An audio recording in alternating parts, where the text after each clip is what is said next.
So welcome everybody. This is the Institute of Economic Development's webinar. I can see a large number of people have joined already. We may get some more, but we'll start now. And obviously the title, what are the most appropriate mechanisms for economic recovery and what is the role of local government within that? So hopefully a really relevant and challenging title for today's discussion. The way that today will work is the panelists will all say a few words of introduction and speak to initial thoughts on the topic, but today's really all about you. And what we'll do is we'll take questions through the question and answer panel, which I'll then pose to the panelists. So that's how it will work. We're here for an hour, so we will finish by 3, and I'll get panel members to introduce themselves in a moment. But firstly, my thanks for them all attending, or all the corporate members of the Institute of Economic Development, all friends of the Institute. So we've got John Till, who's the founder and director of Thinking Place. We've got Richard Cook, who's director of economics at Pegasus, and we've got Alan Denby, director of economic strategy at Torbay Development Agency. But as I say, I'll let them introduce themselves. I'm Nigel Wilcock. I'm the executive director of the Institute of Economic Development. My role today is really just to play as host and as chair. But by way of introduction, I think clearly we all know there's really significant work ahead now.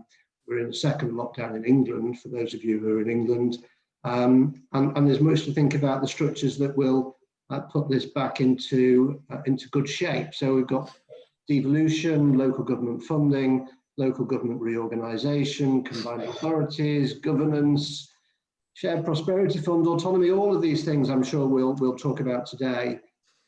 Seems to me that, I'm a really big fan of genuinely devolved decision making, but I would say that what I think we may currently have, even where we have devolved some of this activity, is we've devolved responsibility for delivery, but we've not actually devolved the decision making around the structures of the funding.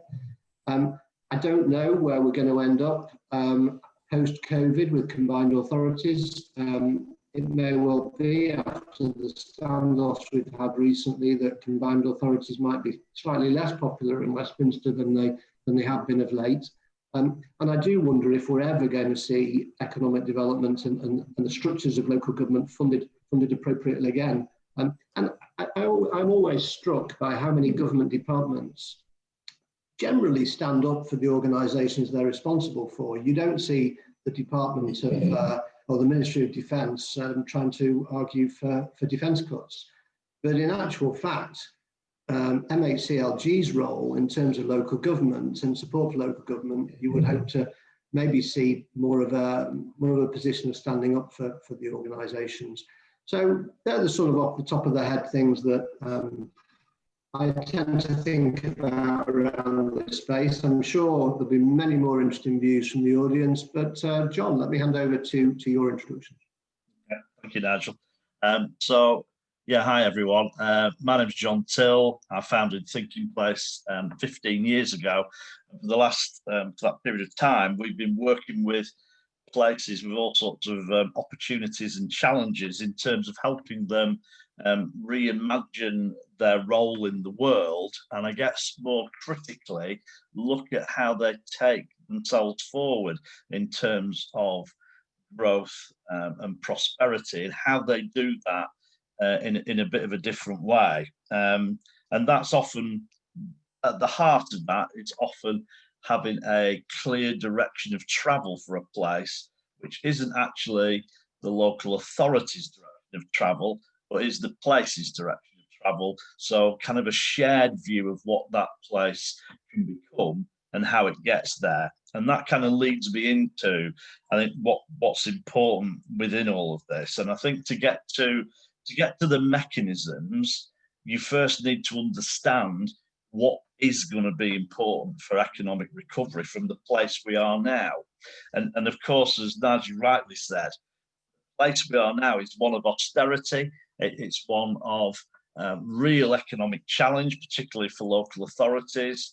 And as Nigel said, will economic development ever have that funding again? And I suppose in a way of preempting that, I think at the heart of this has to be about doing things differently. So for me, the first bit in terms of how are we going to approach this in terms of recovery is about being place-led, not organisation-led. When we've got local government, it's got a boundary that's artificial. It doesn't matter whether that's local government, a LEP or a council or whatever. People are connected to and they've reconnected with their places through this. That's what they've got resonance with. And we have to recognise that whether it's to do with the indigenous population and residents, or whether it's to do with attracting investment or interest or funding, places that do that, not necessarily artificial entities.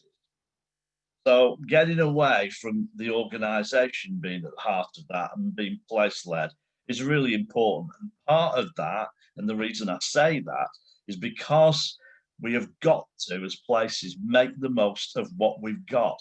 There aren't going to be big handouts. There aren't going to be big pieces of investment.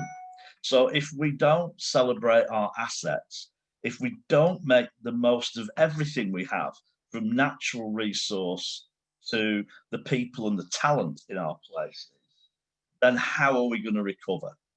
And that means making sure that that talent and those people are connected to the place. And I would argue that the traditional mechanisms of local government are not going to be enough, even if they were funded better at the moment.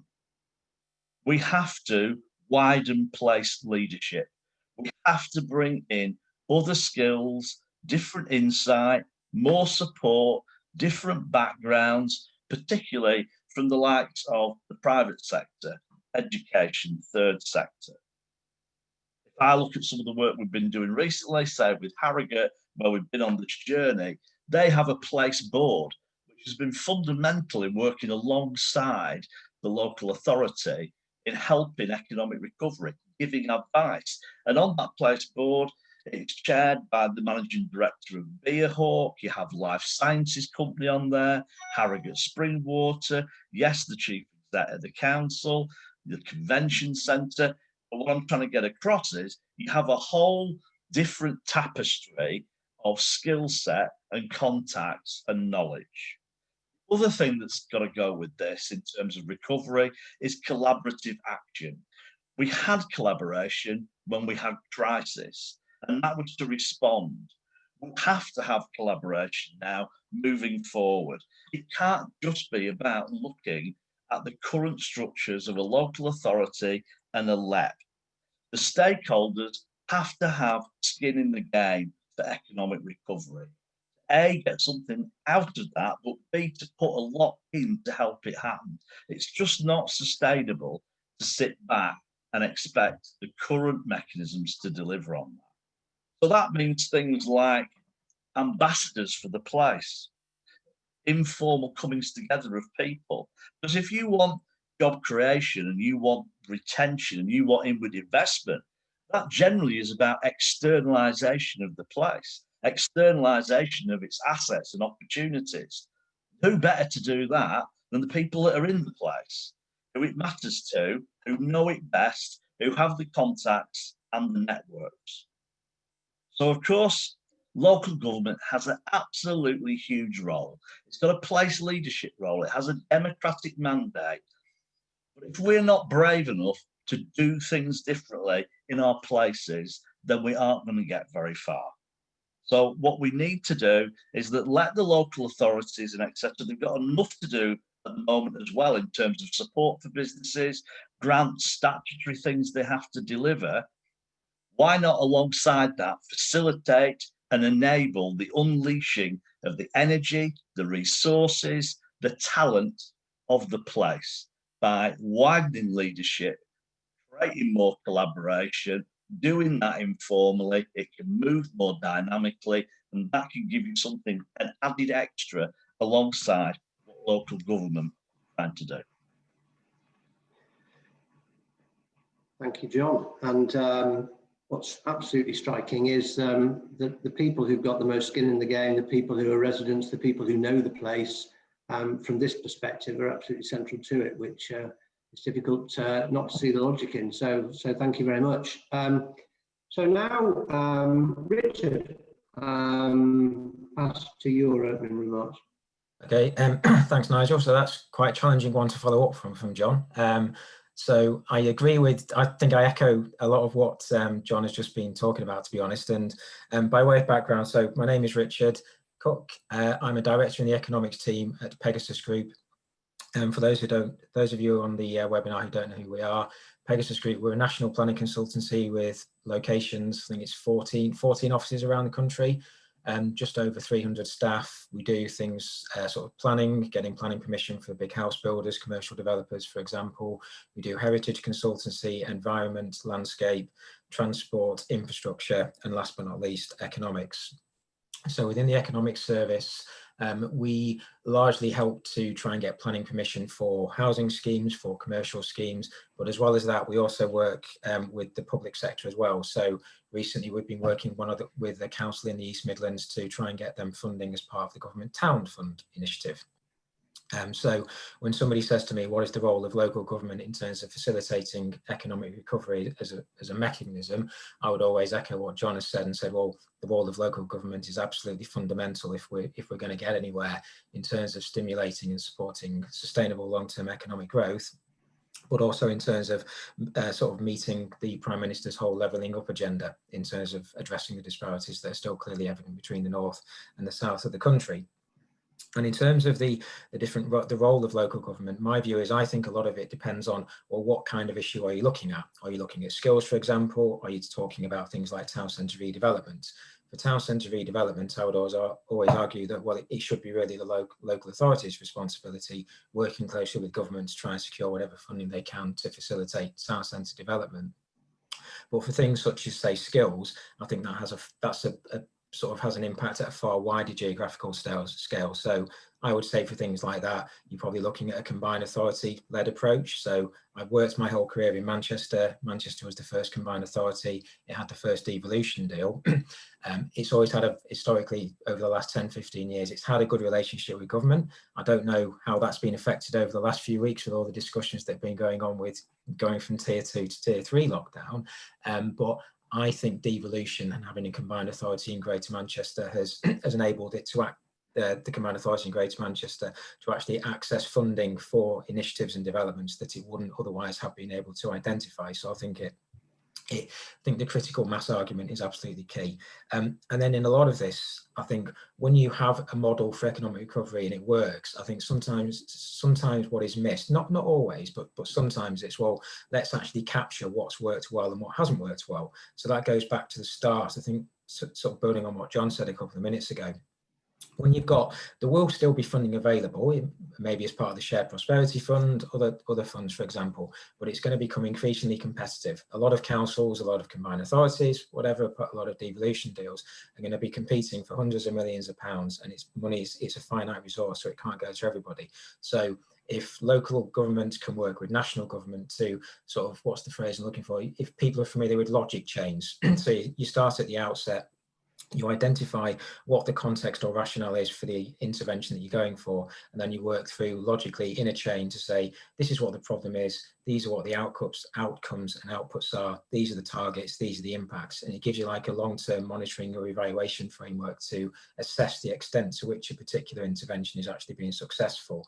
And it's not always the case that everything is successful either. Sometimes things don't go to plan, and I think that's fine. You learn as you go along, and given the times that we're in, none of us really expected to be sitting in on so many webinars, did we, or working from home for as long as we were this time last year because of COVID. So you don't know what the future holds. But I would say when you're monitoring the impact, obviously supporting economic growth, the economic impact or economic value or value added that different mechanisms for economic recovery can bring, that's key.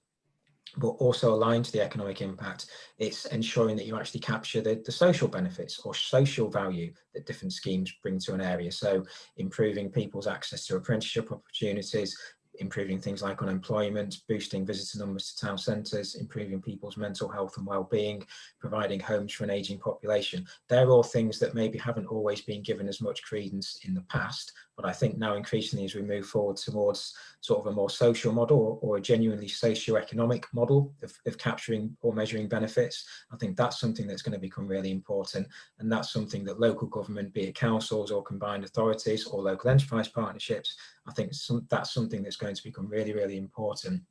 And I think that's obviously very geared towards the public sector, but for the private sector, for us with our clients, I think it's going to become important for them to show how they're actually meeting or adhering this sort of socio-economic driven agenda. So how are house builders helping to create social value or social impact in their respective areas? And then that can help local government maybe show to national government that, well, if you let us get on with things and you give us the money and we spend it, we allocate it proportionately the way we see fit.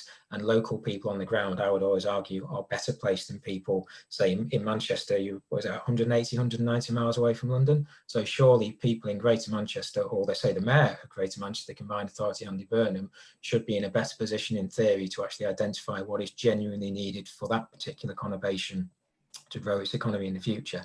So yeah, the role of local government is absolutely fundamental as a mechanism for economic recovery. And I would hope over the coming months that everything that's happened with COVID-19 is hopefully we emerge from lockdown and try to get back to some way of normality, whatever that looks like. I would hope that we actually see an increasing role for local government, not just in terms of delivering the actual funding agenda, but helping to shape it as well. Thanks, Richard. And again, that whole perspective of local people knowing what needs to be done at a local level, I think is fundamental. And you know, I think we've seen some emergence of local government being trusted around all sorts of things during COVID, but we have also seen some centralisation of some key services, which is of slight concern. We're going to introduce Alan just in a second, but by the time Alan's finished, we'll be ready to start answering your questions. So do feel free to type questions into the Q&A box, and we can move to that. But yeah, let's get Alan's introduction and his perspective on the situation before we move on. Thanks, Nigel. My name is Alan Denby. I'm Director of Economic Strategy for TDA. As Nigel said, we are Torbay's economic development company. We were founded in 2011.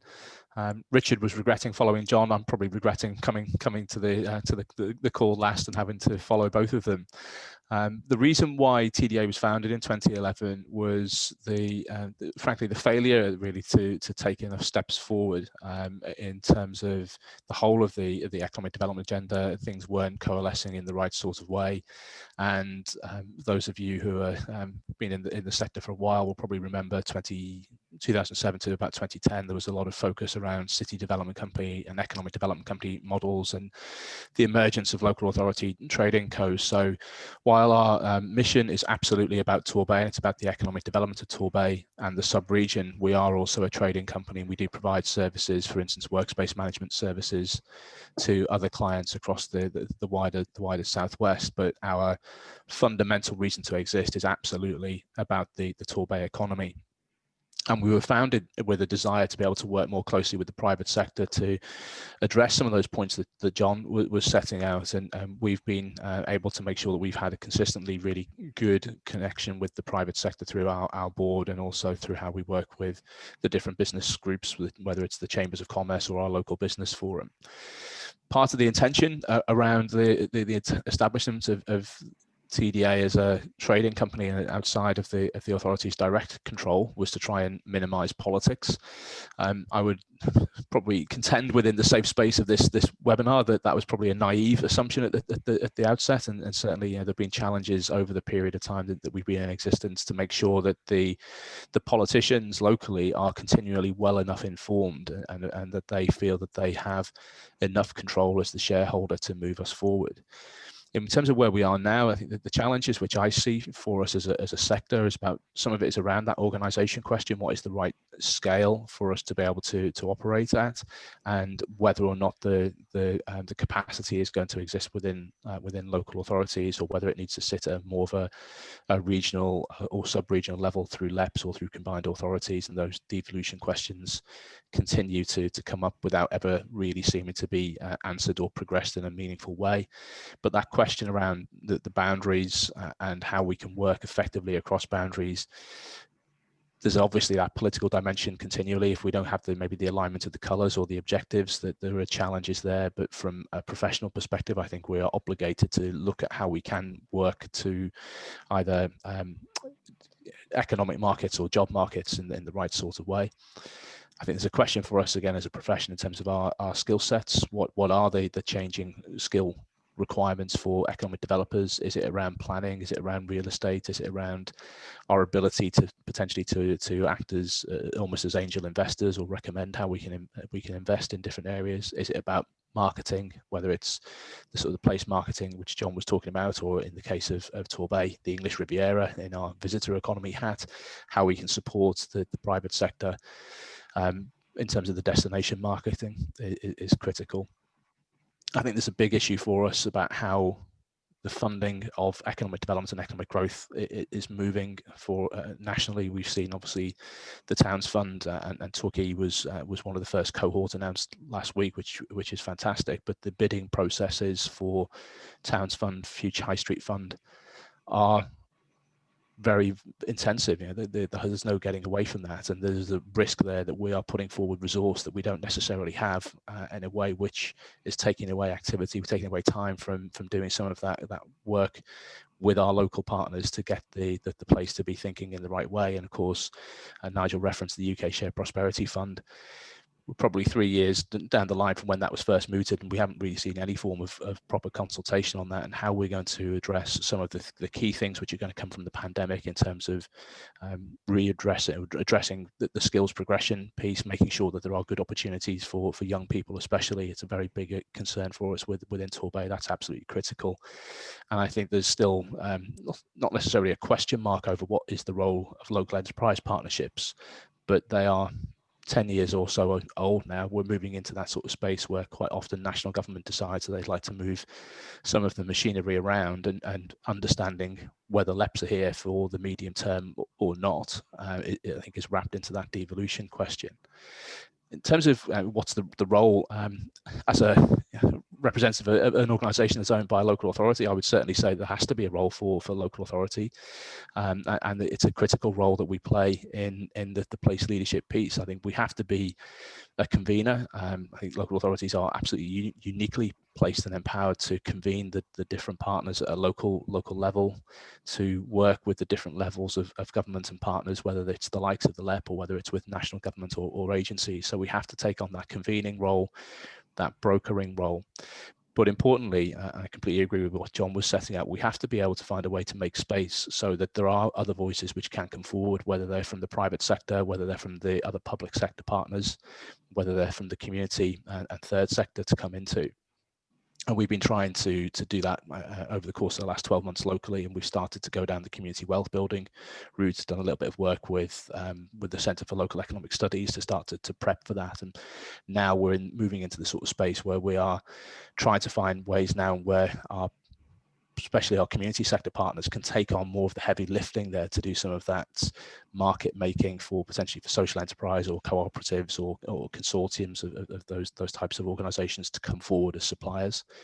We also have to be risk takers, whether that's through funding of activity or direct delivery. There has to be a market stimulation role, especially in a place like Torbay, which has a pretty fragile economy. And then fundamentally, we have to have that leadership position. It doesn't have to be leadership in terms of being at the head of any particular table or always being at the front of the queue. But the local authority is that, in my view, that best placed organisation to bring together the different voices, to create the space, to do some of the coaching and the nurturing of the individuals so that they can become more confident and better positioned to properly advocate for what they want to be able to see within that local area. But getting that spatial challenge, spatial dimension right is the key thing. Thanks, Alan. Actually picks up all sorts of things that I absolutely agree with. This business of competing for money when you've got limited resources, the shared prosperity mirage. Are we ever going to see what it is? But that's great. And while you were talking, some great questions came in as well, which I'll take to the panel now. We've got a question coming in about communities and engagement. But the first question was a question I had on my own lips, I think, was how do we see the distinction between local enterprise partnerships, local authorities, combined authorities, and actually the whole role of LEPs more generally, which sort of picks up two questions which have come in. So it's really that triumvirate and how we see that, how our members are going to navigate that in the future. So if we start, John, if you have any thoughts on that. I know these are structures, but over to you. I think when we speak to a lot of people in the private sector and stakeholders, they just find the whole structures just massively confusing, difficult to access. I think the part of the challenge with the LEPs is obviously some are better than others, but they are they place led? Not necessarily. They're covering very wide areas. Are they bringing people together in a natural place-led way? Not necessarily. So I think that when it looks at, you talk about maximising local knowledge and etc. People come together better in an entity, in a situation that they understand and that they recognise that they're part of.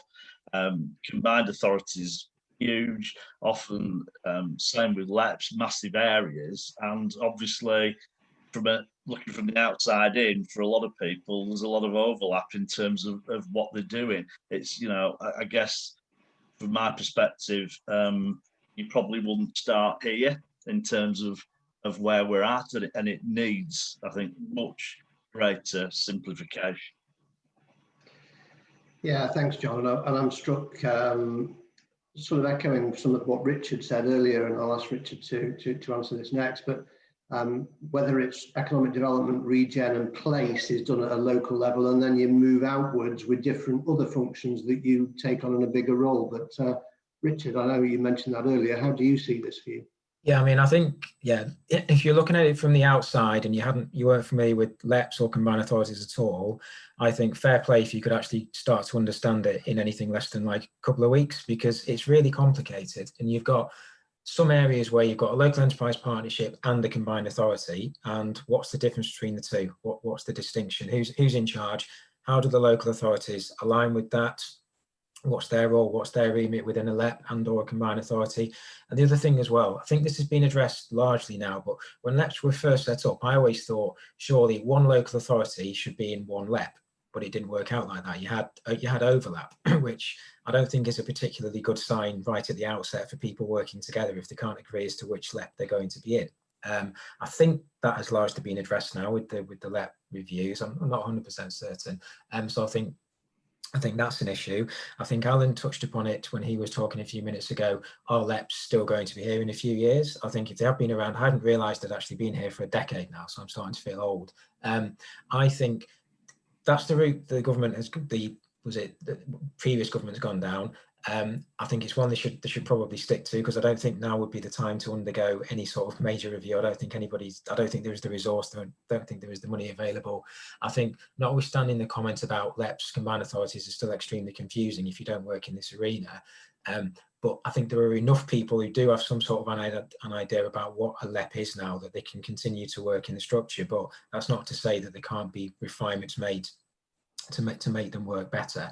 And I think given the way you would hope that the economy starts to open up maybe at some point next year, local enterprise partnerships, combined authorities should be a really, really important mechanism, not least because you'd like to think that they've got like the critical mass. If you've got all local authorities within a LEP working together, then it should, in theory, give you a stronger argument if you're trying to get something across the government. And I guess the last the last point I would say is you've obviously got on the LEPs, the political side. I think there's been issues in Yorkshire for a while in terms of not LEPs, combined authorities, setting up a combined authority, who's in, who's out. And again, I don't think it necessarily sends the right message out externally to people if you can't get the authorities working together right from the outset, because if they're going to be responsible for securing and spending millions of pounds of funding, you would like in theory to think that they can actually agree on who's going to be in that combined authority to start with.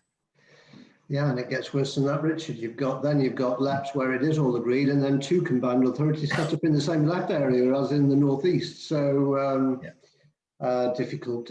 But Alan, have you got a view on this structure issue? I think that the challenge for us, and I speak from somebody who's been part of the Heart of the Southwest LEPs management team for most of that last 10 years, although I've been able to delegate that to a colleague more recently. But the difficulty is that spatial dimension. We've got a very big LEP area in terms of the geographic area for Devon and Somerset, and very, very different issues. So probably for places in the north and south of the patch, it's been difficult at times to make sure that the level of influence that can be brought either from private sector partners or through the DLA on what the agenda of the LEP is always consistent. And I think that the LEPs have to have a role. We have to be able to organise probably things around business support and skills development at that sort of level. But then there are questions, certainly in my mind, as to whether or not some of the more local and quite sort of tactical types of approaches around specific sites maybe that are very much around the local area rather than something which is more regionally important.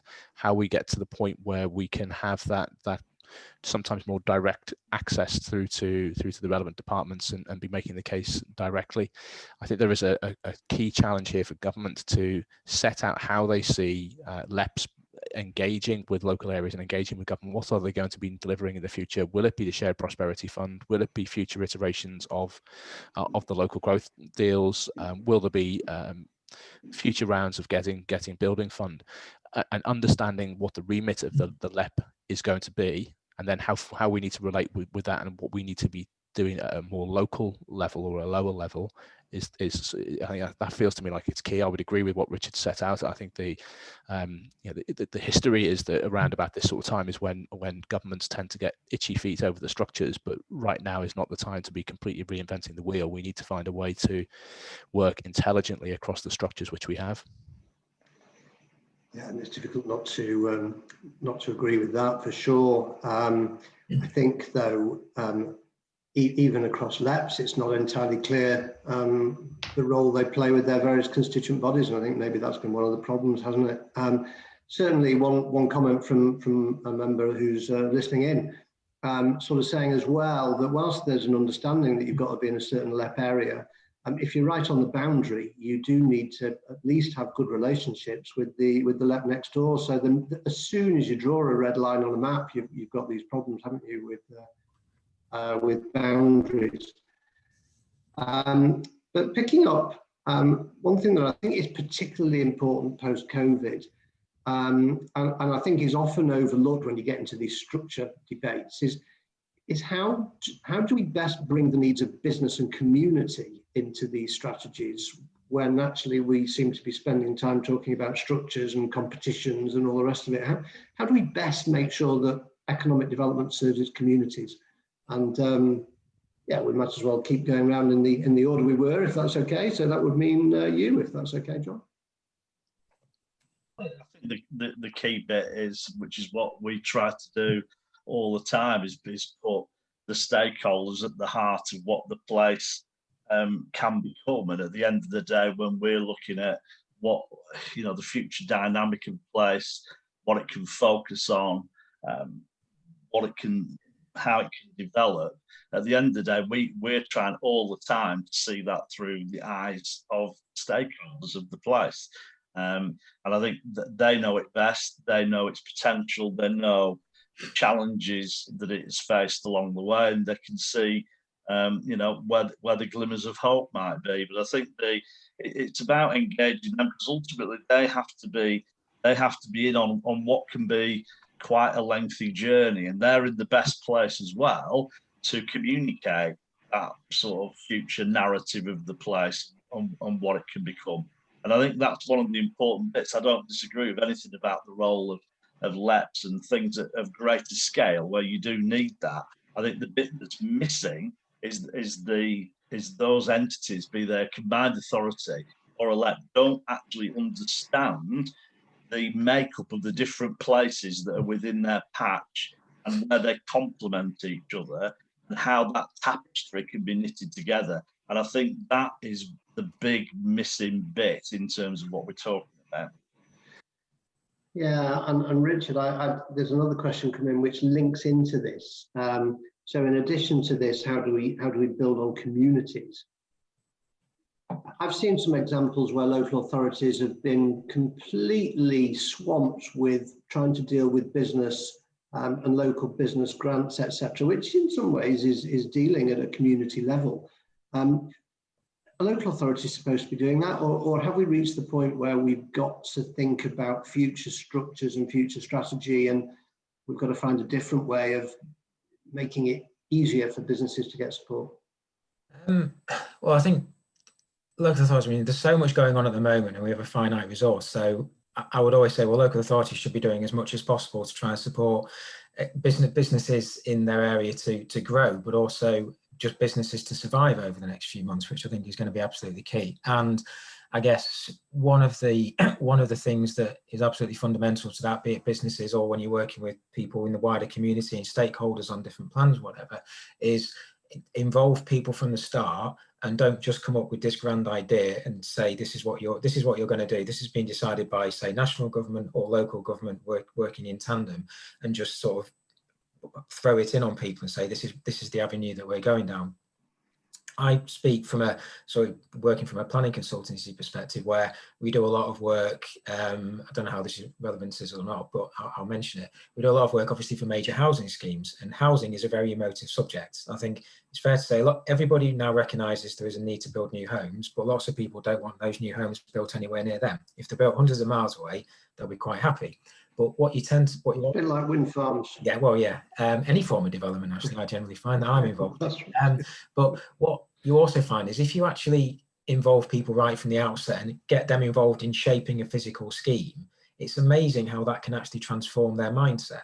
So surely, if you can get them involved in helping to shape schemes in town centres, speaking to businesses to help them shape what kind of support do they need, surely it's reasonable to expect you will get an awful lot more buy-in.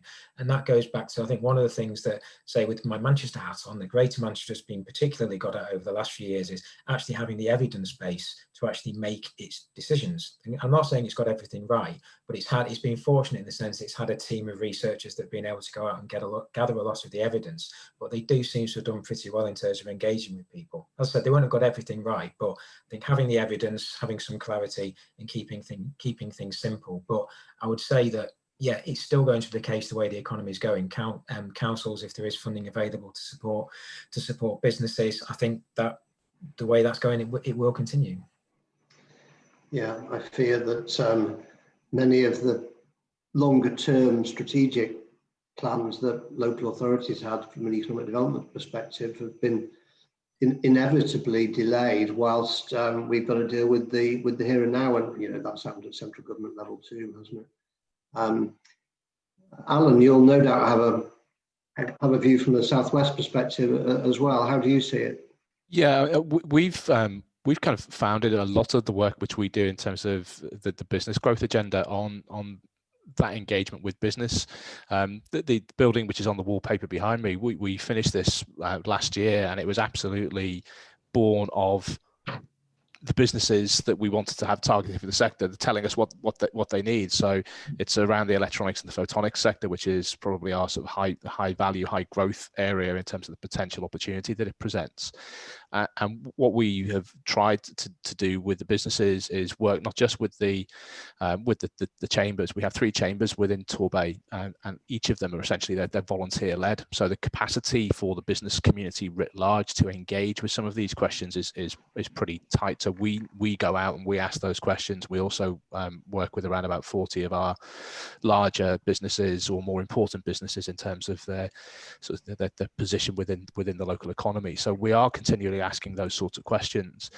The community engagement challenge, I think, is even more complicated though, because a lot of the constituted groups which are around, they exist either on specific issues, mostly development related, or around the local plan, the neighbourhood plan. And I think there is a question sometimes which you can put forward as to whether or not they are truly representative of the whole of the local community. So making sure you get those views captured in the way which does give you some information, some reassurance and some direction at times, but without it necessarily being seen to be completely infallible. That's sometimes the challenge. And then that takes us back into that political space of when we have that clarity of small p political, when we have that clarity of direction and vision for the place, at what point do we look to really move forward and to push go on the funding bids and push go on the development schemes themselves and concentrate on delivery? And we've reached an interesting point over the last 18 months or so within Torbay, where quite a bit of the direct engagement, the direct consultation which we've carried out has been, you've asked us these questions over the last 4 or 5 years. We've told you what you want. Why aren't you getting on and delivering it? And most of the time, that's been a funding related challenge. And hopefully, with the right sort of decisions from government now, we're going to be able to address it. So, very aware that we need to make sure that we're asking the right questions at the right time and of the right people. Yeah, well, for sure. And the whole issue is, if you keep asking us and nothing happens, then people get bored of being asked quite quickly, don't they? And we've had a question that's in some ways, I think, related to this, which is, and then maybe this is the fault of the economic development profession more generally, and an action for the IED, but have we actually developed enough general knowledge about what economic development, even the capacity for communities to have that strategic economic development view, rather than just leaving it to these structures? Do we feel that our stakeholders, the stakeholders we deal with, are well enough informed about what can be achieved that they can contribute fully? And sort of change things around slightly, because I know, Richard, you obviously talked about planning and local communities and what have you. I mean, do you have a perspective on that? Are you getting the views of your stakeholders in a way that you'd want to? Yeah, I mean, I would say a lot of our stakeholders probably think they know the job better than we do. Yeah, I think from a planning perspective, I think it's been over, and I can speak, this is sort of what other colleagues have said. I think planning has always been, consultation has always been, or community stakeholder consultation has always been a fundamental part of planning, and it remains still the case. And it's been more challenging during lockdown because it's had to be done by video. But I think planning consultancies and also local authorities, a lot of local authorities have done a fantastic job in terms of ensuring that planning applications are still being discussed at committee and so forth. So I think communities are still being involved in them. Is there could it be that they could have a more, whether this is the right word, a more intense role in terms of helping shape developments? I would say for certain things, it might actually worsen the situation. So I'm thinking in terms of how house building here with a planning hat on, do you want local people to have even more of a say? But for things like, helping shape the wider growth of somebody's respective local authority area. So, I'm talking to you from Stockport here. So could you not have local people in Stockport playing more of a role in helping to shape the redevelopment of Stockport Town Centre, which is a big thing, because we've obviously seen it's got the Stockport Mayoral Development Corporation, which Andy Burnham is part of, with the public and private sector. So I think that is involving more consultation with local people. So I think if you can get, maybe it's the case, if you get examples like that and you can show them making a genuine difference to an area, speeding up development that wouldn't otherwise have happened previously, I think you might be able to get more community buy-in. I mean, some people will always want to be more involved than others, won't they? It's inevitable. But you've just got to, I think you've got to strike a balance, because sometimes it's great if you can get people's involvement, but then also you've got to be realistic and say, well, yeah, but we do ultimately need to deliver something as well within a certain time frame, because that's obviously sometimes it's linked to the funding. So I would say, yeah, it could be a good thing, but you've got to get the balance right, otherwise it could become quite tricky. Yeah, and I think that's right. I think we all know that in some consultation exercises, loud voices can dominate, and it's making sure that we get everybody's views. And John, obviously in your place-based work, there's a lot of activity in this space. Do you find that there's firstly a sufficient knowledge, and then secondly a thirst to get involved? How have you found it? I think it depends what you're asking about, to be honest. I mean, I think people struggle when they're put, they get involved in terms of looking at individual development sites, local plans, etc. I mean, I think people just find that often quite mystifying, and I think they don't know how to contribute. And in those instances, then what happens is, as you say, the ones who are better able or have got a louder voice do, and they get heard. I think in the work that we do, we try to focus more on asking people about things that they can genuinely respond on, which is about the place a bit more at a higher level. And the benefit of doing that is that then when you look at them individual development opportunities and investments, people can see how they are contributing to the place that they have tried to describe that they want. And at least then there's some context. I think a lot of the time when you look at individual elements of development, people just don't get that wider context. And there's absolutely consultation fatigue, as has been mentioned. People are fed up of being asked. They want to see delivery. They want to see the things that are real to them, which is a job or a better job or facilities for young people and etc. They don't really care about the mechanisms. They don't really care about the planning process. They care about the end result. I think that's the bit that we've got to try and be a lot cuter on in terms of trying to help them, and therefore that they can see how what is being delivered kind of fits with this view of the place, because that's the bit that they can relate to, that's the bit that they can talk about, and that bit they can engage with very easily. And I think it is about just making it a lot simpler for people to get involved. And Alan, a slightly different but very related question is, when you engage with stakeholders at the Torbay level, do you tend to find that they're prepared to discuss things at the Torbay level, or are they talking Paignton and Torquay and other district centres? How does it work in reality? It's down to a level lower than that in some cases. Brixham, which is the third of the three towns, it's England's most successful fishing port by value of catch, but it also serves a very rural area. So you have Cowtown and Fishtown, and then you've got just the normal things around neighbourhoods. One of the challenges which I think Torbay has historically had is, if you look at it from Google Maps or other map services, most of it is a contiguous urban sprawl now. There's a little bit of green space between Paignton and Brixham. But the first elected mayor in Torbay, he tried to encourage a community conversation about let's position the place as a city, and it just completely failed because it fell straight into that neighbourhood and town type of debate. So for the most part, we find that people want to be able to relate to the town, because going back to John's point around the place, they understand that, they get that. Torbay is either it's the water or it's the council. It doesn't really resonate with people as a descriptor and as a label for the place where they live. They will say they live in Torquay, Paignton or Brixham, and that's a source of really obvious local pride. Sometimes I think it does hinder us in terms of punching our weight at the regional level. But I do think it comes back to that point I made around that we need to make sure we're asking the right questions. We're at the position now where if we are successful with the Future High Street Fund bid, we will have achieved pretty much the key things we wanted to over the last 3 years in terms of key infrastructure sorts of projects. So we need to be thinking about pipeline, whether it's for Shared Prosperity Fund, whether it's for any investment the council might make, for the type of investors we want to be able to attract into the area. And my first Zoom this morning was with some of our business colleagues, and I was reflecting on some of this. And one of the comments came back was, well, we need to focus on the green economy. And that's a type of comment which always takes me back to 2007, 2008, when everyone was saying we need to have a creative economy, a cultural economy, digital economy. We have to recognize that just because we hear something and because it's a good thing to do, maybe at a national or a global level, for our economy, we have to be based on our strengths.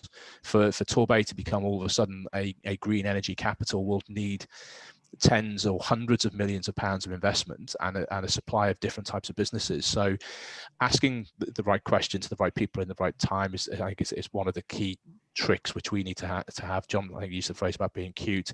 We have to do that, and we also need to make sure that our political leaders understand the need to be able to do that. And if we go out with open questions, we're going to get lots of comments and lots of expectation coming back that we probably don't want. I think as a professional group, one of the challenges for us in terms of local authority economic development teams is making sure that we can also ask the right questions internally. So if our leadership team colleagues, or possibly maybe more specifically the likes of our Section 151 officers, to make sure that they understand that to get out of the challenges that lots of our places are going to face in the next 3, 4, 5 years, we're going to need probably a different corporate perspective on some of these challenges. Yeah, that's well, everyone's going to need a different perspective and think completely differently, I suspect, and it feeds into the next question. Although I am struck, Alan, that my first Zoom of the day is a phrase that we've only heard over the last sort of 6 months or so, but is true of us all, I'm sure. This is, I think, at the heart of the question that we've asked today. We've got to recover. We know that funding's a mess. We know that there's different levels of local engagement and local knowledge and belief. But somebody's asked a question here about bids, which I think is really interesting. People buying in to the point that they're prepared to pay into a new future. But if I take it beyond bids and start to think about people that buy in at an economic development level, do you see any structures, different structures, thoughts on how we get more buy-in to economic development to the point that actually our local communities might pay for it? Any views, any thoughts on that? And I think, John, you've been involved in something in Burnley, which, if I'm not mistaken, might be an example of this. So if I impose on you first, if that's all right. Yeah, I mean, I think it picks up on a lot of points. Totally agree with everything that Alan was just saying. And I mean, a lot of this is about, I mean, we don't use the consultation word, we use the engagement word. Because I think when you're talking to people, this is about them being engaged in the growth and prosperity of their place over a long period of time. This is not a quick win. We're going to ask you a question, get a bit of knowledge from you, and then we're going to move on. I think, and when you talk about people buying in, you're talking about the Burnley bondholders and other ambassador schemes. I mean, the Burnley bondholders has been going for 13 years now, and businesses and other organisations contribute annually into that.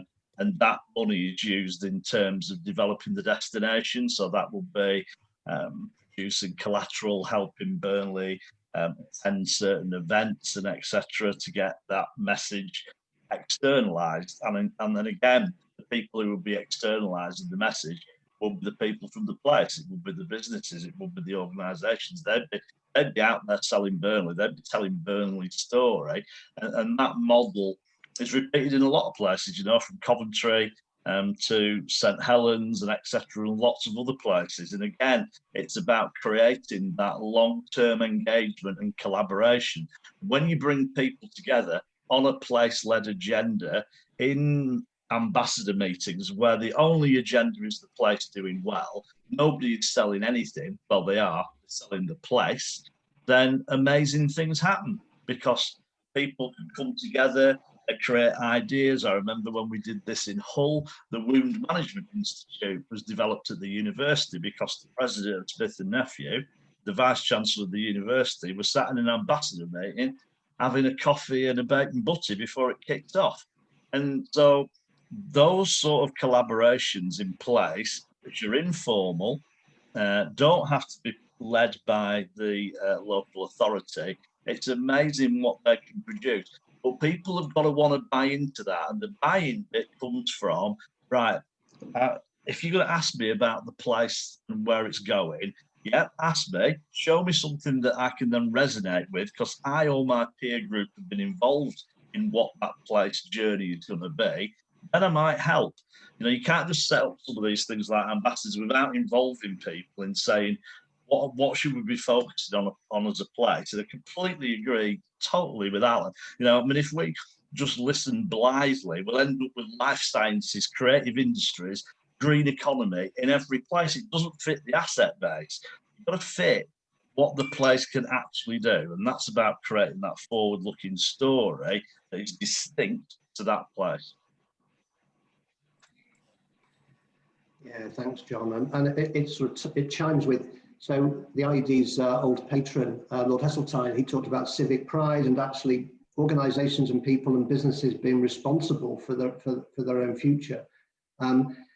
Richard, sort of same question in a way of your view of these structures and funding, but also this idea that non-domestic business rates collected and distributed, all these different changing models for local authorities, and heaven knows if we're ever going to get to that point. Where do you see this going? Yeah, I mean, we've got, speaking for all, because Stockport has on, there's the Business Improvement District in Stockport. So that's kind of people are businesses technically, I guess, they're funding the future development of Stockport Town Centre. Whether that falls under the banner of economic development, I don't know. But I think the stuff that John was talking about with Burnley sounds a little bit more interesting and exciting to me. And it's probably more, it's something more, maybe people are more likely to actually buy into if they can see that their input's making a genuine difference. I think with a lot of this stuff, and I'm sure it's already been mentioned in some way, shape or form on this webinar so far today, but with all this stuff, you can keep on doing all these initiatives till you're blue in the face, but you've actually got to show you're delivering results and making a difference. And if you can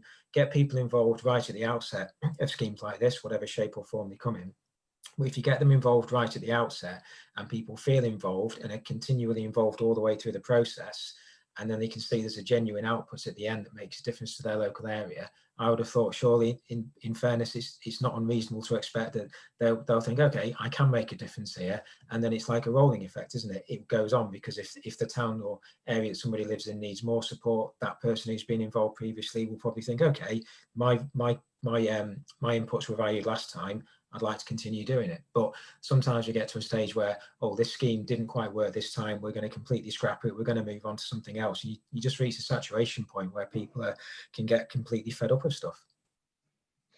Yeah, and actually people just getting the fatigue of engagement and getting involved is... They get involved, they kind of get involved because they feel obliged to, but it's more for the sake of it rather than wanting to actually feel like they're going to help make a genuine difference to their respective area. I can't remember who said it this afternoon, but yeah, they probably got to feel that. So we're coming towards the end of the time. So just Alan, around this similar point, but just this question about, are you confident in the future of economic development at this local level and the future having some preeminence at the level that matters? Yeah, I think the sorts of conversations which I've been involved with over the summer and you know, very recently, there seems to be something of an epiphany from some of my colleagues in the local authority that actually, you know, they have to now really be focusing about economic growth and the skills development, skills progression, skills retention, talent attraction, all the sorts of things which, you know, we talk about as our bread and butter. The figures and the forecasts which we've seen on a Torbay and a Heart of the Southwest basis for the impact of COVID, there's a clearer recognition that actually we're not going to be able to achieve the things we want for the place unless there is a clearer focus on economic growth and economic development. So that's reassuring. The challenge for them will be as we start to pay off the COVID debt, how local authorities can afford it, and whether it's through structures and organisations like TDA, whether it's through looking for investment from private partners, whether it's a bondholder route or a bid or something different. I think that's going to be the biggest challenge which we'll face, and where probably we'll be looking, Nigel, for IED to help us wave the flag for the sector across the country. Well, we'll certainly try and do that, almost under the mantra of economic development is too important just to be left to economic development professionals. We need everybody to be involved in this space, but no, certainly we'll be very keen to try and push this forward and maybe re-engage with this idea that economic development really needs to be a strategic function within the within local government with definite funding. But I mean, firstly, I thank all members. I hope we got through most of the questions. Any questions that have arisen from today, though, do feel free to email the IED. So admin ied.co.uk, and we'll pick up those questions separately. Also, always happy to take blogs and suggestions for the IED website. But I hope everybody that was listening found it interesting. Certainly, I'd like to thank all of our corporate members who were involved today, and great friends to the IED. So Richard Cook from Pegasus, John Till, founder of Thinking Place, and Alan Denby from TDA, the Torbay Development Agency. Really appreciate your input today. Thanks for your time, and we'll hope to see you all again soon. Thank you.